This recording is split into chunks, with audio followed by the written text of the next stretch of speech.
আমি সঙ্গীত পরিচালক নীলাদ চক্রবর্তী বলছি। তো আজকে আমি এই ভিডিওটায় এই কারণে এলাম, একটা বিশেষ কারণ নিয়ে, যেটা হচ্ছে আমার পরিচিত এবং অত্যন্ত কাছের একজন মানুষ, যিনি আমার জীবনে এই সিনেমার লাইনের পথপ্রদর্শক বলা যেতে পারে। আমাদের সবার প্রিয় সেই প্রণব কর্মকার দাদাকে নিয়ে কিছু বলার জন্যে আজকে ভিডিওতে এসেছি। এই প্রণব দা সারা জীবনে তার স্বপ্ন, তার জাগরণ, তার শয়নে শুধু একটাই বিষয়বস্তু ছিল, সেটা ছিল সিনেমা।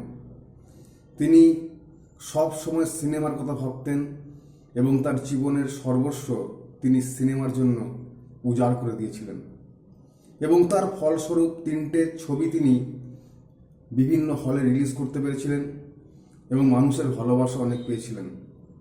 তো এই মানুষটি, যিনি সিনেমার জন্য নিজের সর্বস্ব দিয়ে দিয়েছিলেন, সেই মানুষটি আমার জীবনের অন্যতম একটা প্রেরণা।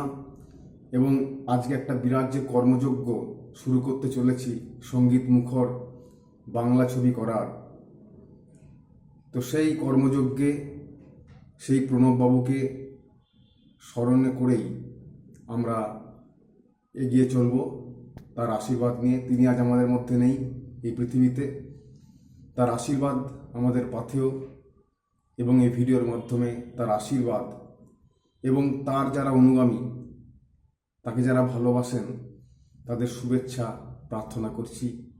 নমস্কার।